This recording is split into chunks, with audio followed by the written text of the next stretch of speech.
ketemu lagi dengan saya, Dr. Rintang. Kali ini kita akan membahas tentang tumor payudara ya. Jadi semua benjolan yang ada di payudara itu dikatakan tumor. Tumor payudara. Tumor payudara itu dibagi menjadi jinak dan ganas. Nah, kapan kita tahu itu jinak atau ganas? Itu bisa diketahui setelah tumornya diambil lalu dikirim ke lab patologi anatomi. Nanti dilihat dulu itu jaringannya, apakah ada jaringan yang mengalami kelainan atau tidak. Kapan sih tumor itu dikatakan jinak? Ya seperti fibroadenoma itu, terus filoides itu termasuk yang jinak ya, tumor yang jinak. Kemudian tumor yang ganas bisa diketahui sendiri oleh penderita dengan pemeriksaan secara mandiri dan bisa di tenaga medis. Jadi pemeriksaan yang bisa dilakukan oleh si penderita sendiri namanya sadari, yaitu periksa payudara sendiri. Gimana sih caranya? Jadi pasien misalnya dalam posisi di depan kaca, berdiri di depan kaca, mengamati payudaranya, kemudian dilihat bentuknya, apakah ada puting yang masuk ke dalam atau apakah ada perubahan pada kulit payudaranya seperti gambaran buah jeruk ya, yang kasar, yang pori-porinya terlihat besar. Kemudian apa ada cairan yang keluar dari putingnya. Lalu pasien berkacak pinggang, kemudian dilihat apa ada benjolan, dilihat lagi, kemudian dari sisi ketiak apakah ada benjolan. Kemudian pemeriksaan berikutnya dengan perabaan ya. Jadi dengan jari kedua sampai jari keempat itu diraba dari arah puting keluar secara radier. Terus dilihat apakah ada benjolan di situ atau tidak. Kemudian penyebab pada kanker payudara itu apa sih? Kita tuh tidak mengenal penyebabnya ya, tapi yang kita kenal adalah faktor risiko. Faktor risiko itu ada dua, bisa diubah maupun tidak bisa diubah.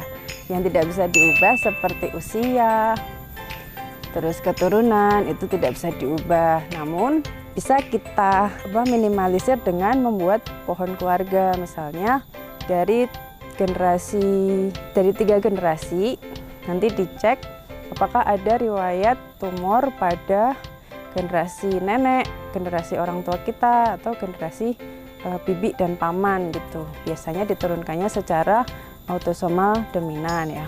Terus faktor risiko apa aja sih yang bisa diubah? Seperti misalnya penggunaan alat kontrasepsi yang lumayan lama, sekitar 10 tahun.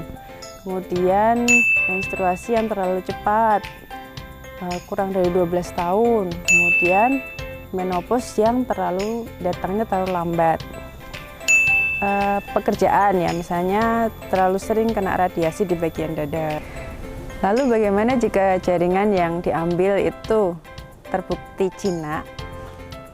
Jaringan itu bisa timbul kembali jika faktor risiko yang dimiliki oleh si pasien tidak diminimalisir atau dikurangi.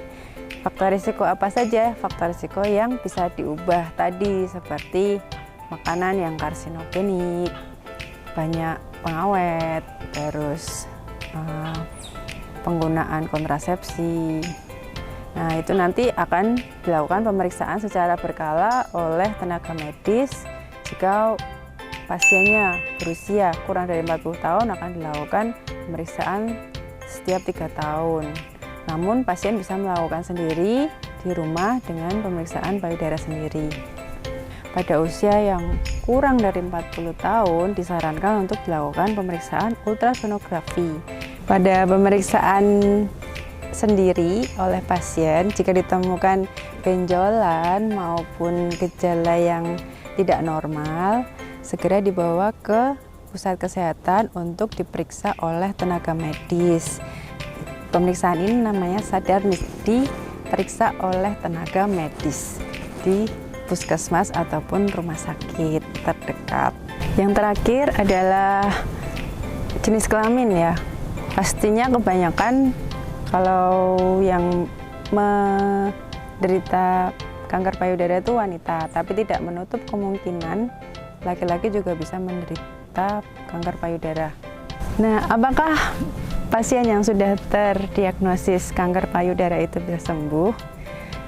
Pasien dengan kanker payudara itu sifatnya individual ya, maksudnya terapi yang diterima. Ada pasien yang respon baik dengan obat kemoterapi, ada yang tidak respon, jadi kita tidak bisa menentukan pastinya apakah pasien itu bisa sembuh atau tidak. Jika Anda menemukan benjolan atau luka di payudara Anda, cairan yang keluar dari puting maupun keluar darah, segera periksakan diri Anda ke dokter agar ditangani lebih cepat sehingga dapat meminimalisir keterlambatan diagnosis kanker payudara. Salam sehat, sahabat paru. Dah.